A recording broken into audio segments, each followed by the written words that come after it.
Nous sommes jeudi 18 septembre. Bonsoir à tous. Merci de votre présence. C'est parti pour 3 jours pour le Forum national sur l'orpaillage qui a ouvert ses portes ce matin au CICB. La cérémonie d'ouverture s'est déroulée sous la présidence du chef de l'État. L'orpaillage au crible des acteurs de la filière, des services techniques et des experts. L'objectif étant de sortir de l'ornière cette activité afin qu'elle puisse jouer véritablement son rôle de régulateur social et économique. Abousseinou Touré nous signale que l'activité occupe près de 2 millions de Maliens. Suivons ce reportage. Ils viennent de presque toutes les zones aurifères du Mali, de Kaï à Sikasso en passant par Koulikoro. Les orpailleurs sont non pas à la recherche de l'or, mais de solutions à l'organisation structurelle de leur activité. En cela, ils peuvent compter sur tous les partenaires que sont les services techniques, les organisations de la société civile et l'ensemble des intervenants de la filière. C'est tout d'abord un diagnostic du malade orpaillage qui s'impose.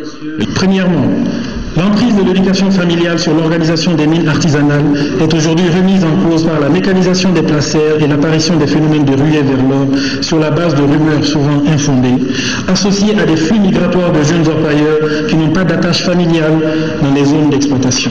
Deuxièmement, la mécanisation a occasionné une hausse sensible des frais d'exploitation pour les orpailleurs qui dépensent le gros de leurs revenus dans l'acquisition d'équipements et surtout au paiement de la location d'outils à des prix abusifs en raison du quasi-monopole de leurs propriétaires. Troisièmement, la monétarisation des rapports sociaux sur le placer est perçue par les orpailleurs âgés comme une dégradation de l'éthique sociale basée sur le respect des rôles et des principes d'égalité. Dans la panoplie des remèdes, l'extraction des enfants et des femmes de cette activité, l'interdiction des substances comme le cyanure ou encore le mercure, toutes choses qui contaminent dangereusement l'environnement et contribuent à désorganiser le tissu social. Pour que les orpailleurs sortent du cercle vicieux de la pauvreté et de la précarité dont il a été question plus haut, un programme de travail volontariste sera discuté avec le secteur bancaire et les orpailleurs qui devront se mettre en condition de pouvoir travailler suivant des normes qui donnent les assurances que l'activité est bancable.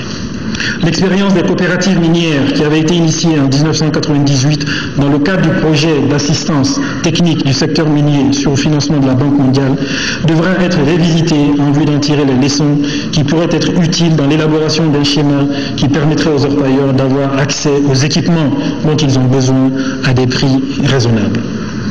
En tout état de cause, il n'est pas question ici de privilégier une formule, mais de chercher des alternatives de solutions qui permettent de sortir les orpailleurs de la précarité et de supprimer les risques d'accidents inutiles.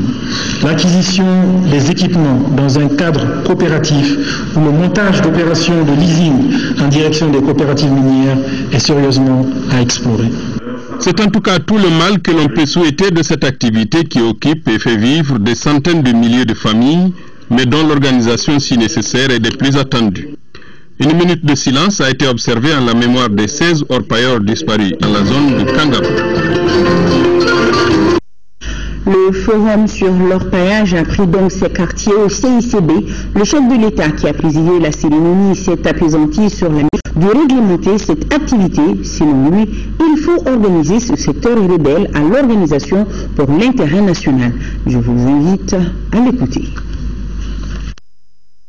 Ce forum, nous le tenons à un moment opportun de l'évolution de ce sous-secteur de notre industrie minière et je vous en félicite, Monsieur le ministre, vous, votre équipe et tous ceux de la Chambre des mines, M. Polin et autres qui avaient pris part. C'est l'intérêt national avéré. En effet, les conséquences négatives de l'orpaillage sur les zones, l'environnement, la sécurité, la santé, l'agriculture et l'éducation sont à présent devenues très visibles et largement répandues sur le territoire national. Aussi, des corrections sont nécessaires. De la part de la puissance publique, elles sont devenues d'urgence absolue. Surtout en ce temps où un monstre rôde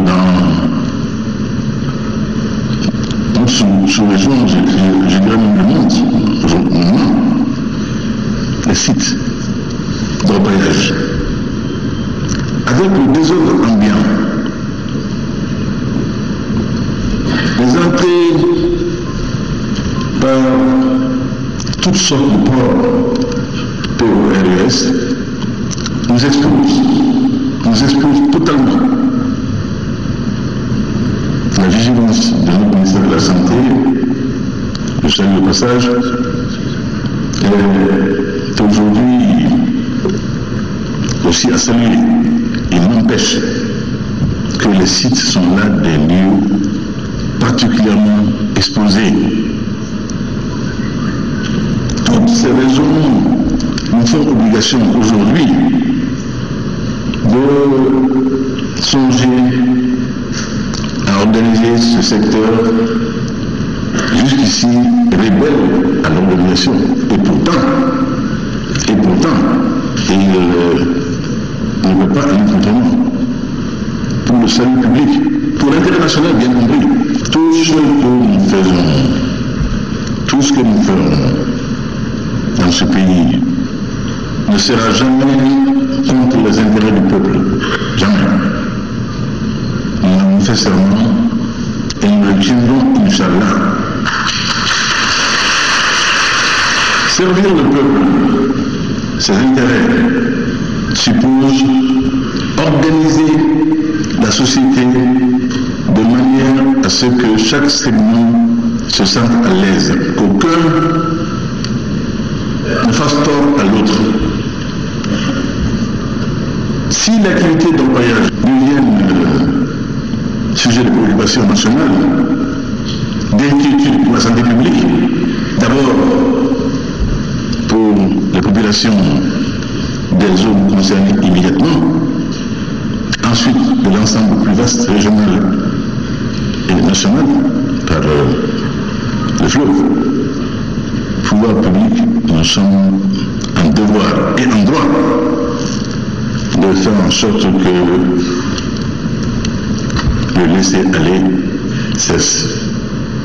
Dans l'intérêt même des orpailleurs, aider à vous organiser pour que le maigre gain que vous tirez d'activités dangereuses pour votre santé,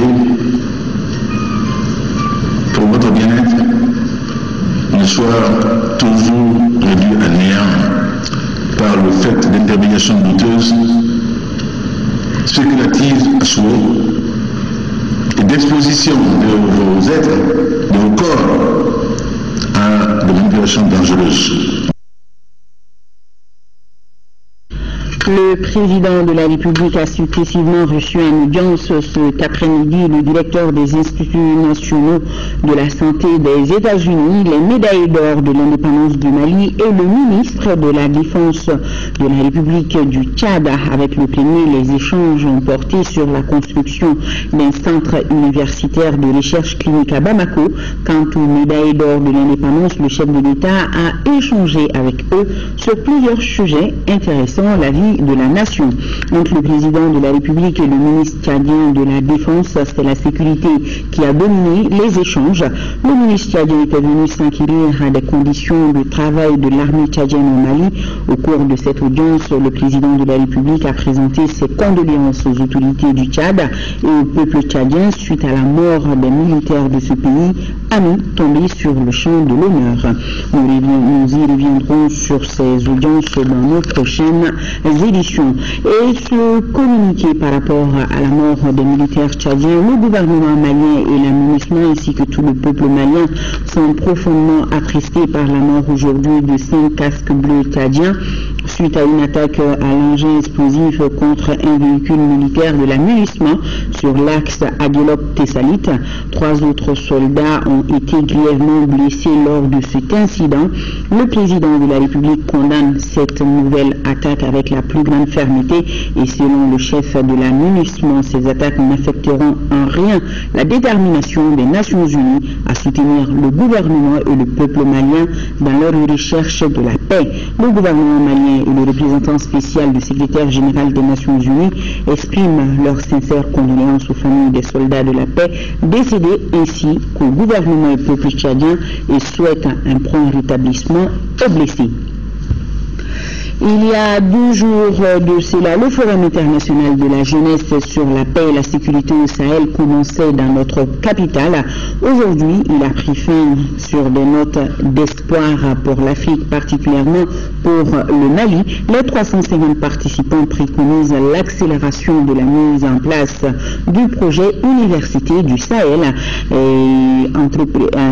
Projet Université du Sahel africain, français et canadien souhaite également qu'un appui conséquent soit accordé aux initiatives entrepreneuriales transfrontalières. Le compte-rendu de la cérémonie de clôture des travaux présidée par le Premier ministre Moussa Mara, c'est avec Moïse Traoré, reportage que nous allons bien sûr retrouver au cours de ce journal. Avant de boucler ce forum, le Premier ministre a présidé ce matin d'abord la 10e session du comité mixte de suivi des réformes État-secteur privé. Pour un rappel, le Mali s'est engagé depuis 2005 à améliorer le cadre juridique et réglementaire et la pratique des affaires entre le secteur public et privé. Un nouveau plan d'action pour 2014 a été proposé, nous dit Gariboupi. Classer le Mali parmi les pays top réformés d'ici à 2017, c'est le nouveau combat du gouvernement du Mali. En vue de réaliser cette ambition, il s'est engagé dans un vaste programme de réforme État-secteur privé. Ce programme s'étend sur la création d'entreprises, le commerce transfrontalier, l'obtention des licences administratives et bien d'autres dans un cadre juridique et réglementaire. Il faut doter les pays d'un cadre institutionnel simplifié et harmonisé pour faciliter les procédures administratives. Nous venons de tenir la 10e session du comité mixte État-secteur privé qui se focalise sur la mise en œuvre des réformes décidées conjointement entre l'État et le secteur privé et de voir dans quelle mesure le climat des affaires peut être amélioré. Au-delà du climat, c'est également la pratique des affaires. C'est-à-dire c'est de faciliter, en tout cas, de mettre en place le cadre idéal pour permettre aux entreprises du secteur privé de pouvoir s'épanouir. Et ce comité mixte est là pour valider les réformes qui sont, bien entendu, décidées par l'État et le secteur privé et venons de valider les thèmes de référence pour l'élaboration d'un plan stratégique sur 3 ans, ce qui n'avait jamais été fait au préalable, donc 2015-2017, et qui vont nous permettre, bien entendu, d'avoir une visibilité beaucoup plus claire, en tout cas au niveau des réformes que nous menons au sein du gouvernement, pour notamment le secteur privé. Et c'est la détermination que nous avons afin de faire du Mali un pays émergent. Le comité mixte de suivi des réformes État-secteur privé a proposé pour cette année un nouveau plan d'action. Le plan vise à assurer l'amélioration continue de l'environnement des affaires et la progression du Mali dans les prochains classements du Doing Business et s'articule autour de 3 axes. L'attractivité des investissements, la pratique réelle des affaires et le renforcement de la solide technique des réformes du cadre des affaires.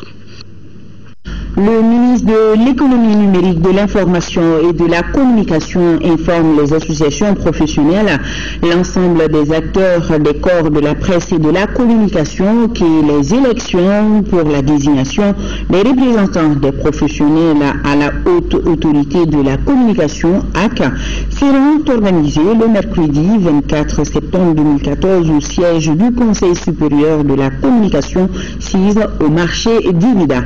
Le vote est uninominal à un seul tour et à bulletin secret. L'ouverture du scrutin est prévue à 9h30 et la fermeture à 15h. Les membres du collège du non désigné sont invités à se présenter au lieu du vote muni de la carte nationale d'identité ou de la carte nationale de presse ou de la carte professionnelle de presse. Le ministère compte sur la bonne compréhension de tous. Le projet de mobilisation des recettes intérieures entame sa 2e phase. Ce projet permet à l'État de financer de façon plus durable les dépenses publiques. 2 ministres du gouvernement ont procédé à son lancement. Coût de l'opération 8 milliards de francs CFA, un financement canadien. Mariam Sagara. 2 directions vont recevoir l'appui du gouvernement du Canada pour la mobilisation des recettes. Le PAMORI 2 concrétise une autre détermination, celle du gouvernement du Canada, en contribuant à la réforme de la politique fiscale et à l'amélioration de 2 administrations fiscales et du recouvrement des recettes que sont la Direction générale des impôts et la Direction nationale des domaines et du cadastre. Dans la poursuite des objectifs de réforme de l'État, le PAMORI 2 pourra servir de catalyseur à l'atteinte d'une plus grande autonomie budgétaire pour financer les dépenses publiques de l'État. Le Canada contribue à plus de 8 milliards de francs CFA pour moderniser les systèmes d'information fiscale et aussi faire participer les citoyens au cœur des préoccupations de la fiscalité. Les deux portent beaucoup d'espoir. Vous avez utilisé deux mots qui sont extrêmement importants, l'autonomie et la souveraineté. L'autonomie budgétaire, qui est un objectif et qui, aujourd'hui, de plus en plus, devient pour nous un objectif non négociable. Le gouvernement du Mali doit travailler urgemment à son autonomie budgétaire. Je me réjouis que la deuxième composante de PAMORI 2 concerne la DNDC. Nous sommes en train de préparer une grande réforme de la gestion foncière et domaniale. Cette réforme va nous permettre de procéder à une clarification foncière, de réduire les conflits, de moderniser l'administration des domaines. Ces administrations qui aujourd'hui font que l'État, bon an, mal an, arrive quand même à mettre en œuvre ces programmes, puissent le faire davantage et comme l'a dit Monsieur le ministre des Domaines, que l'État puisse de plus en plus compter sur ses propres ressources pour ne pas avoir à transiger sur ses priorités.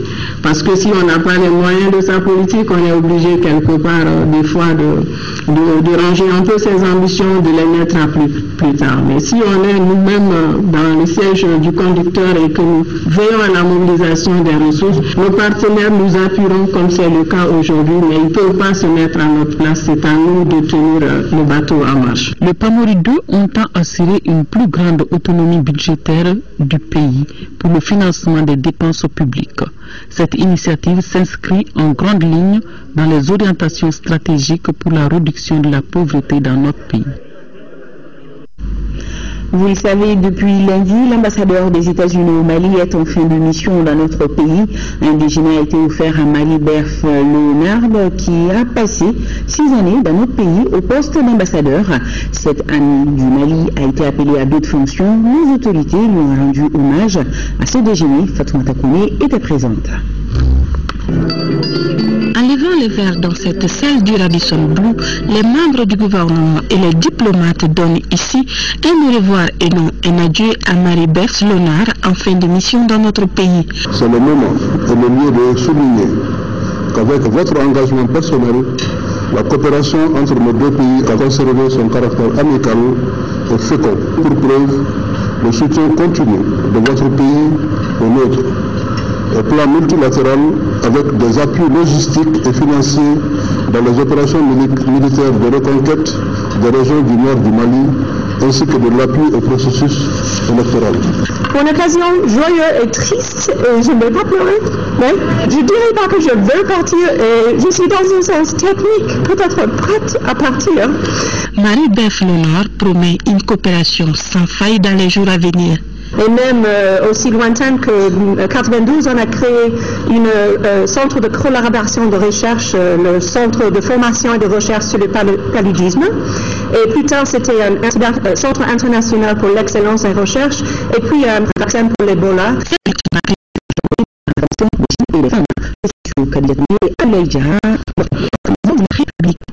À son arrivée, Ita Mitaïga a pu visiter les réalisations de AGA Mali. La délégation s'est rendue dans les salles de formation à l'usine de transformation des noix de karité. L'ONG fait également des formations en agriculture, en pisciculture, en maraîchage, entre autres. Les actions de cette ONG vont dans le même sens que ce que le gouvernement malien entreprend en matière de création d'emplois. On a vraiment l'application de ce qu'on apprend immédiatement, que ce soit l'énergie solaire, que ce soit la pisciculture. Ils peuvent faire une démonstration devant les apprenants. J'ai trouvé ça intéressant. Et dernière chose assez originale, c'est la manière dont on apprend à des gens qui ne savent ni lire ni écrire comment faire l'entretien des panneaux solaires par exemple. Si on parle de formation, on parle de jeunes, on parle d'innovation, on parle de créativité, je pense que c'est quelque chose d'essentiel pour le pays. Ces jeunes qui sont là, c'est un développement intégré, vous avez toutes sortes d'activités qui se recoupent et qui marchent ensemble pour aboutir à quelque chose de bon pour le développement du jeune malien, pour aller contre le chômage, pour la réduction de la pauvreté.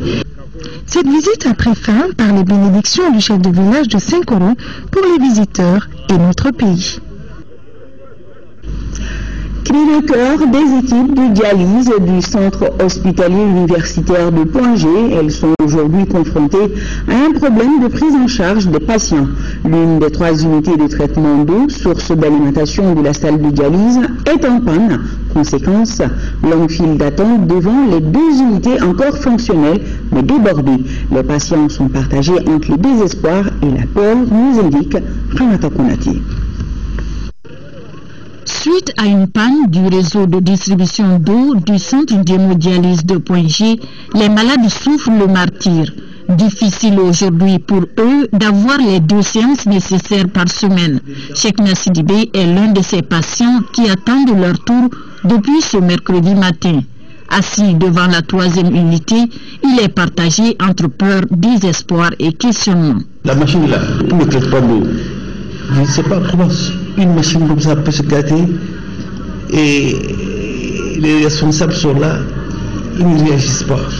On doit avoir 4 heures de dialyse, mais on ne l'a pas en ce moment. On n'a pas 4 heures. Souvent c'est 3 heures, souvent c'est 2 heures, 2h30, pas plus. Parce qu'il y a trop de monde. Non loin de ce sexagénaire, Ousmane Fadiga, ce jeune de 21 ans, poursuit désormais son traitement au niveau de la 2e unité de la structure hospitalière. Avec Eragné, malgré cette panne à limiter ma séance de dialyse se passe bien ici.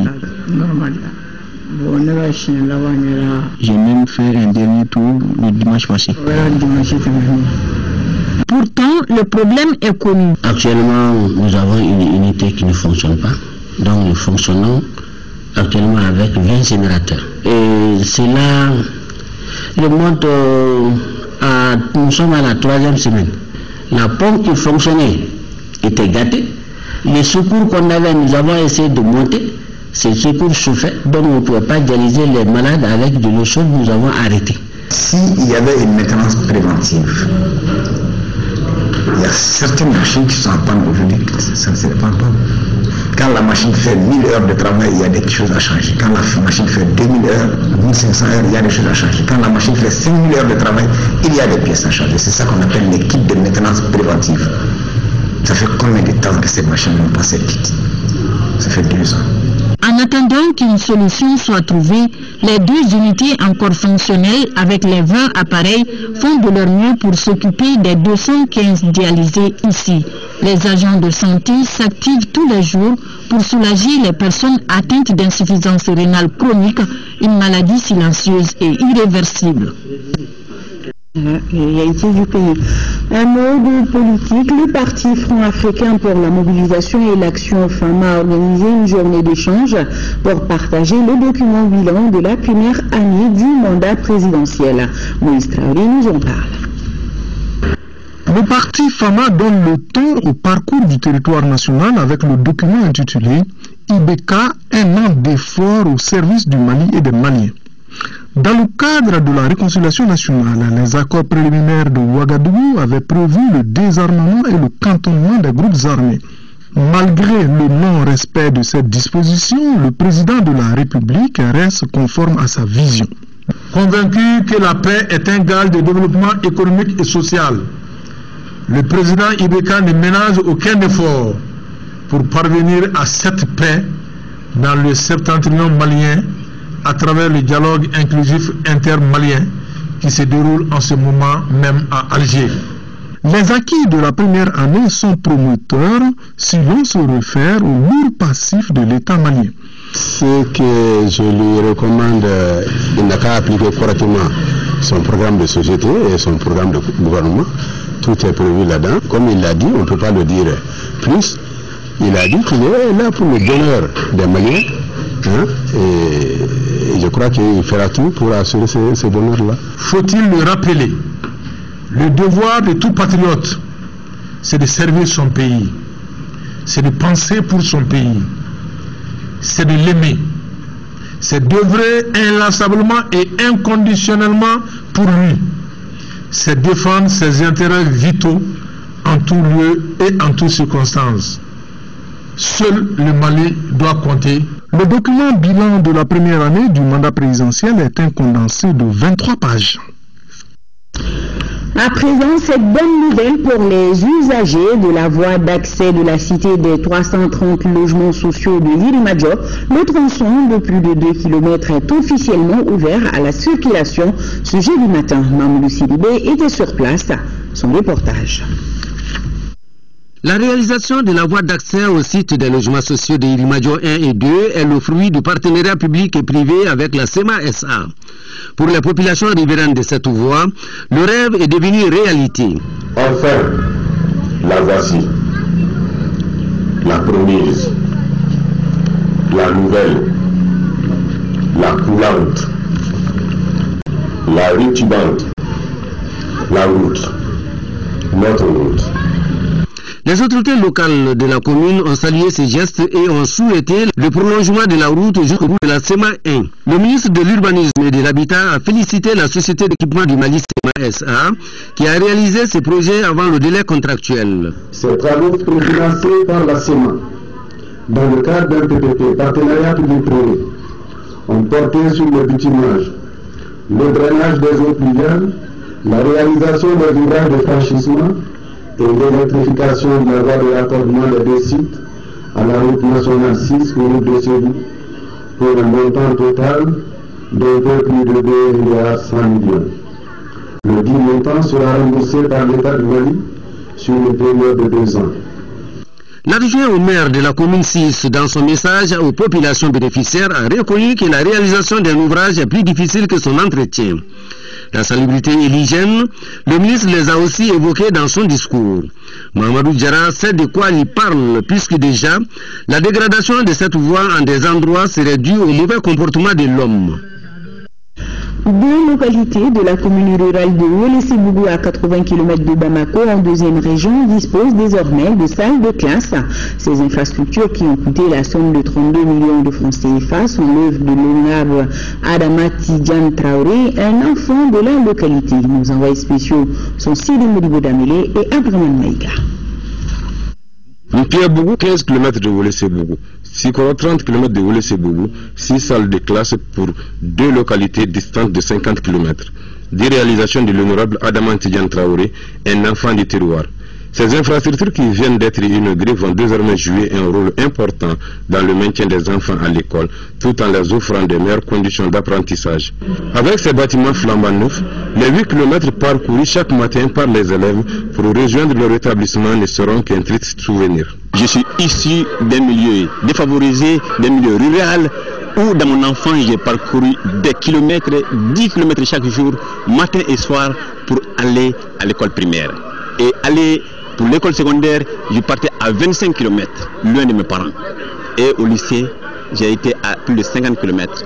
Donc, quand je vois tout ça, aux frais de contribuables maliens, je pense quand même qu'on ne doit pas laisser seulement tout à l'État. Il s'agira par la construction de ces édifices qui ont coûté plus de 32 millions de francs CFA de rapprocher l'école des apprenants. Pour une telle initiative, Adama Tidjan Traoré n'est pas sa première tentative.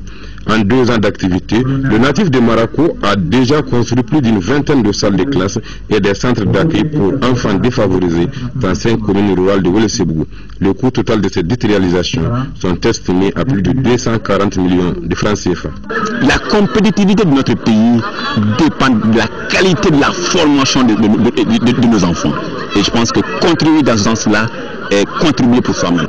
En plus de ces joyaux, le vice-président de la Commission Affaires étrangères de l'Assemblée nationale a offert plusieurs cadeaux et des primes d'encouragement à plus d'une trentaine d'élèves du Djitoumou et à certains enseignants à la retraite. Chacun des bénéficiaires a reçu la somme de 200 000 francs CFA. Les responsables de l'aménagement, les autorités maliennes et tchadiennes ont rendu ce matin un dernier hommage au soldat tchadien Rimbaï Flora Jim Taloum, décédé le 14 septembre dernier suite à l'explosion d'une mine dans la région de Kidal. Il a été élevé au grade de la médaille de la paix de la valeur militaire à titre posthume. Youssef Diakité. Cette cérémonie de l'aménagement rend un dernier hommage aux militaires de l'aménagement tombés sur le champ d'honneur. Celui-là est le 11e soldat tchadien tué au Mali et le 26e de façon globale depuis la mise en place de l'aménagement. C'est avec une grande tristesse que je me tiens devant vous aujourd'hui pour rendre un dernier hommage à ce soldat-là, le soldat deuxième classe Rimbaï Florent Jim Tolum, qui a payé de sa vie en contribuant à la sécurisation des populations de la région d'Aguelok le dimanche 14 septembre dernier suite à un accident grave de mine antipersonnelle. J'exprime mes sincères condoléances à sa famille, à son grand pays, le Tchad, ainsi qu'à ses frères d'armes qui sont ici avec nous. Son décès montre encore la difficulté dans laquelle les forces de la MINUSMA mènent leur mission dans la région du Nord Mali. Les derniers jours, j'ai beaucoup pensé à Rimbaï Florent. J'étais en Algérie, où on essayait de faire la paix. Et au moment où l'on cherche la paix, ce jeune homme a perdu sa vie. Le soldat Rimbaï Florent Jim Tolum, c'est son nom, est décoré à titre posthume au grade de la médaille de la croix de la valeur militaire. Cette distinction est une reconnaissance de la communauté internationale et des autorités maliennes à l'endroit de tous les casques bleus tombés sur le champ d'honneur pour la cause du Mali. Comme pour dire non à tout ce qui veut entraver au processus de paix entamé, direction Gao, le mouvement des forces patriotiques de résistance et les associations de la société civile ont battu le pavé ce matin. Tous disaient non à la division de leur terroir. Partie de la place de l'indépendance, cette marche commune qui a vu la participation d'Arabes, de Songa et de Keltamachek a pris fin au gouvernorat de la ville. De Gao, le compte-rendu d'Idrissa Kone. Ils étaient des milliers de manifestants ce jeudi matin à prendre d'assaut la place de l'indépendance de Gao, point de départ de cette marche de soutien au gouvernement.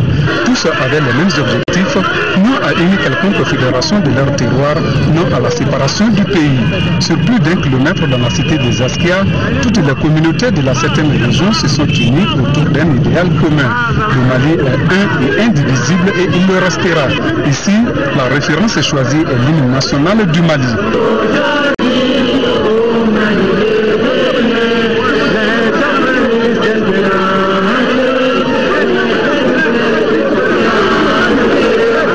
Pour la circonstance, les communautés sont Raï, Arabes, Keltamachek et pour ne citer que celles-ci, organisées en différentes associations, ont remis une déclaration à l'exécutif régional.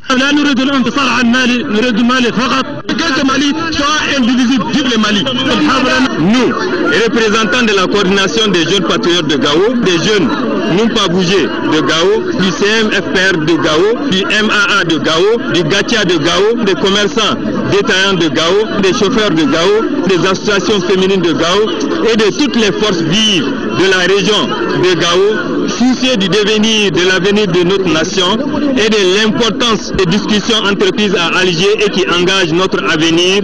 Nous soutenons vivement la position des représentants de Gao et de l'État dans les pourparlers enclenchés à Alger. Le chef de l'exécutif régional s'est réjoui de cette initiative patriotique, surtout au moment où des pourparlers sont en cours en Algérie. C'est une cause que nous allons défendre ensemble. Vive le Mali libre, uni et indivisible. À travers des slogans, ces manifestants bien encadrés par les forces sont déterminés à appuyer les plus hautes autorités dans leur combat pour le Mali. Voilà, on parlait de pourparlers dans le reportage. La coordination des associations et ONG féminines du Mali, CAFO, salue l'ouverture des pourparlers entre les différentes parties, salue également la maturité et le patriotisme des représentants du peuple malien, suit avec intérêt les négociations, lance un appel pressant aux différentes parties pour que ces pourparlers soient pourvoyeurs d'espoir pour les populations maliennes, toute sensibilité confondue qui croupit sous le poids de l'incertitude et de l'insécurité depuis plus de 2 ans. En 4e région, 26 organisations de la société civile ont été retenues dans le cadre de la mise en œuvre de la 2e phase du programme d'appui aux organisations de la société civile. Le lancement officiel des activités de ce programme de l'Union européenne s'est déroulé ce jeudi à Ségou. Quand ici là. Au total, 26 organisations de la société civile de la région de Ségou ont été retenues dans le cadre de la mise en œuvre du PAOS-C2, le programme d'appui aux organisations de la société civile malienne. La présente cérémonie, qui marque le lancement des activités de ce programme multipayeur, dont le chef de file est l'Union européenne, vise également à faire partager avec les acteurs de la société civile les objectifs de ce programme qui, de façon générale, est d'améliorer les programmes et politiques de développement du gouvernement et de ses partenaires. Il apparaît clairement aujourd'hui la nécessité de renforcer les organisations de la société civile malienne pour une participation au processus démocratique de réforme de l'État et de décentralisation afin que celle-ci puisse jouer le rôle d'acteur de développement et de changement social. Les participants ont eu droit à une présentation du PAOC2 dont la mise en œuvre va se faire à travers une série de formations. C'est un programme de formation de renforcement sur des thématiques comme la bonne gouvernance, la planification stratégique et la communication interne et stratégique. Donc c'est pendant un mois, les représentants des organisations de société civile au niveau de notre région seront là pour bénéficier des différents ateliers de formation dans le cadre effectivement de la mise en œuvre des activités de terrain qu'elles mènent tous les jours sur le terrain. Note que le PAOC2 est un programme de 13 milliards de francs CFA cofinancé par l'Union européenne, le Danemark, la Suède, la Suisse, le Canada et les États-Unis. Informer et coordonner les actions pour réussir la lutte contre la fistule obstétricale dans la région de Sikasso, telle est la volonté affichée par le projet Fistula Mali. Il vient d'organiser une journée de concertation avec les acteurs de la région sur le sujet. C'est Koukounake, correspondance. En organisant la présente journée de concertation sur la problématique de la fistule obstétricale, le projet Fistula Mali veut obtenir une forte implication des acteurs régionaux dans la lutte contre une affection qui constitue de nos jours une véritable menace. On estime qu'au Mali, entre 1804 et 2405 femmes courent le risque d'une fistule obstétricale par an, ce qui est énorme et très probablement en dessous de la réalité. Il s'agira donc d'informer les acteurs régionaux sur les interventions et partenaires impliqués dans la lutte, identifier les partenaires impliqués dans la prise en charge de la fistule obstétricale et leur zone d'intervention. En fin 2012 et durant 2013, nous avons organisé 4 campagnes de fistule avec Fistula Care en son temps, qui nous a permis de prendre en charge 140 femmes souffrant de cette affection. Et au vu de ces résultats-là, nous avons renouvelé la coopération. Pour la mise en œuvre de cette stratégie, l'implication de tous les responsables et acteurs est indispensable.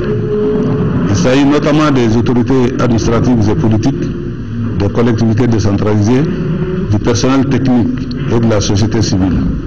C'est pourquoi la présente concertation devra déboucher sur la mise en place d'un comité de pilotage régional de la prévention et la prise en charge de la fistule obstétricale. Rappelons que le projet Fistula Mali, financé par l'USAID, est mis en œuvre par Intra-Health et partenaires. Revenons à Bamako, direction le CICB avec la fin cet après-midi du Forum international de la jeunesse sur la paix et la sécurité au Sahel. Les 350 participants préconisent l'accélération de la mise en place du projet Université du Sahel. Les détails, c'est avec Moïse Traoré. Le Forum international des jeunes sur la paix préconise l'accélération de la mise en place du projet Université du Sahel. Les 350 participants africains, français et canadiens souhaitent également l'appui aux initiatives partenariales entre jeunes de la bande sahélo-saharienne. Des recommandations contenues dans un document intitulé « Appel de Bamako » que le chef du gouvernement devra remettre au président de la République. Nous allons travailler à ce que les actes du forum soient suivis d'effet. Nous serons attentifs à ce qu'un véritable plan d'action soit conçu.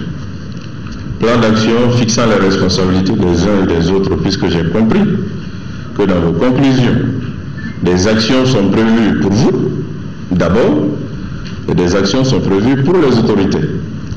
Donc faisons en sorte que chacun fasse la part de son travail, et je pense que ce forum pourra ainsi faire date et dans le Sahel et sur le continent africain. La rencontre de 3 jours qui a eu le soutien de la Fondation Forum de Bamako et de plusieurs partenaires internationaux recommande également une lutte efficace contre le chômage et le soutien des initiatives transfrontalières. Les délégués n'ont pas manqué de formuler des propositions de sortie de crise pour la République centrafricaine et le Mali. Il nous faut plus que des mots, il nous faut plus que des discours. Il nous faut aussi et surtout plus d'engagement et plus d'action soutenue par une volonté réelle de refuser cet héritage de haine et de bassesse qui n'est pas nôtre. Cette volonté que nous devons à tout prix avoir pour l'Afrique, pour son essence même, ne peut se loger dans quelque bouche que ce soit. Cette volonté doit résider à tout moment et à chaque instant dans nos cœurs et peu importe l'endroit, les positions ou les circonstances où l'on se trouve. L'acte concret qui résulte du forum est la mise en place de l'Union panafricaine des jeunes pour le Sahel. Le réseau a choisi pour parrain le président Ibrahim Boubacar Keïta. À présent, un tour à la Mecque avec le démarrage ce matin des activités de la Ziyara du Hajj 2014 sur les lieux saints à Médine. Au programme, la visite des sites religieux, notamment Ouhoud autour de Médine, la mosquée de Kouba ou encore celle de Kiblanteni, communément appelée mosquée des 2 directions. Pour comprendre la symbolique de ces sites religieux, suivez cette visite guidée avec Madame Sissé Djenabou Keïta de l'encadrement religieux du Hajj.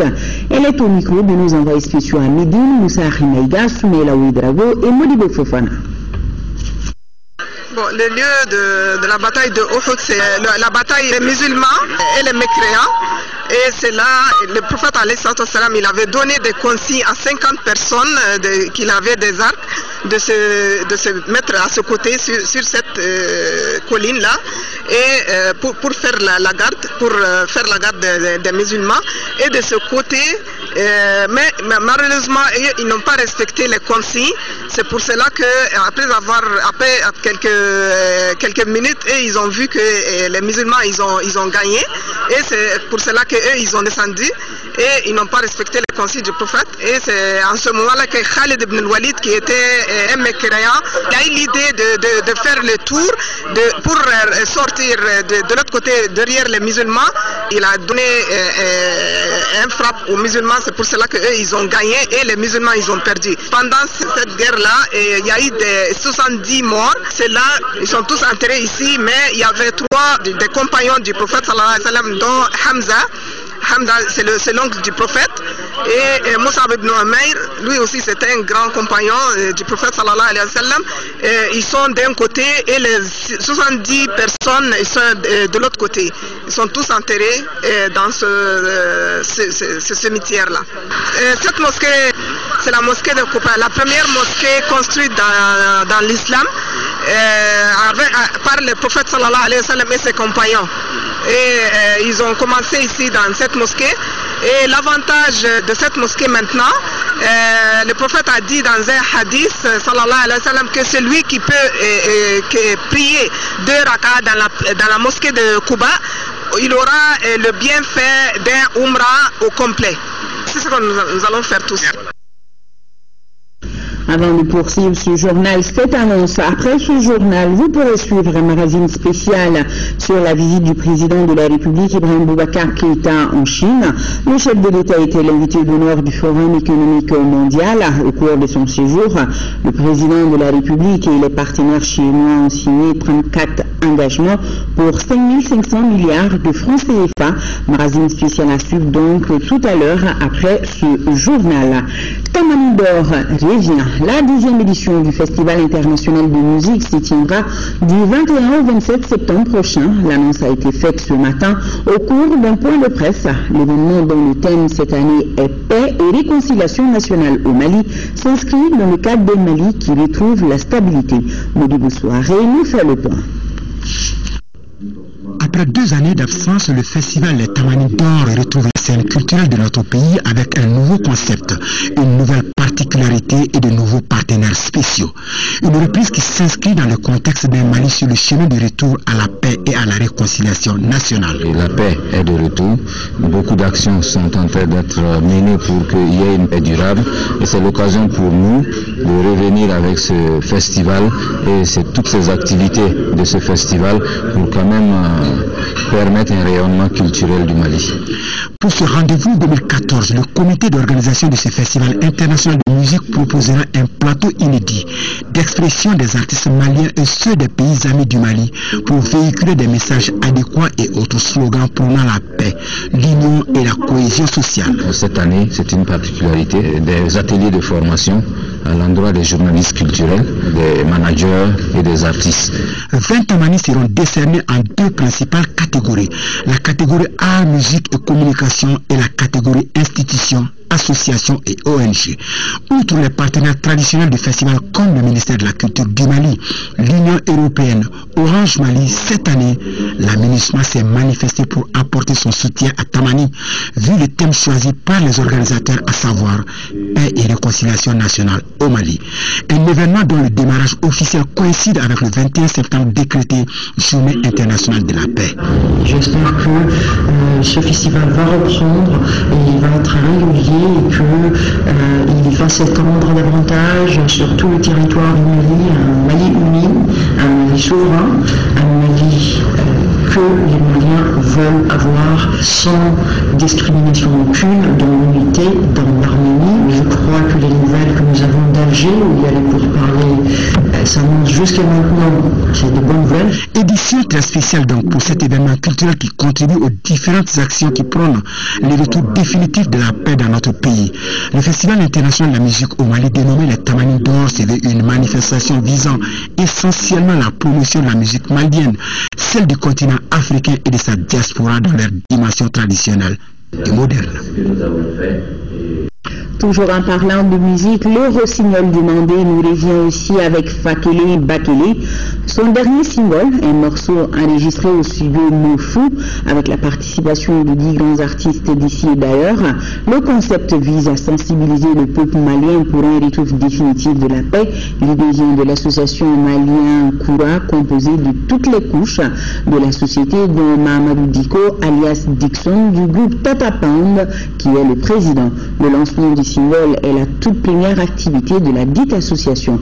Adam Sissoko, reportage. Malion, hey, ana bende, nama be, ni ko perna basa obedu. Un message poignant pour entamer une belle mélodie. Le titre, c'est Fakele Bakele. En français, même père, même mère. C'est le dur labeur de 10 grands noms de la musique qui sont d'ethnies différentes, mais très engagés et liés au Mali. Ce morceau, c'est simplement pour encourager et pour y contribuer par rapport à l'unité nationale. Et le message que les artistes ont lancé dans ce morceau, c'est 2 messages principaux. Et le premier message, c'est à l'endroit du peuple malien. Nous disons au peuple malien de jouer pleinement son rôle dans la réconciliation nationale. Le deuxième message que nous avons lancé dans ce cycle, c'est à l'endroit des hommes politiques. Nous disons aux hommes politiques d'arrêter des polémiques qui ne servent à rien, des amalgames sur des sujets qui n'apportent rien, qui ne sont pas essentiels. Le single Fakele Bakele a donc pour but de rassembler le peuple malien dans la paix. Il dure exactement 6 minutes 20 secondes. La toute première prestation de ce groupe d'artistes en public, c'est ce samedi lors de la Nuit du Mali pour l'unité et la réconciliation nationale au stade Omnisport Modibo Keïta.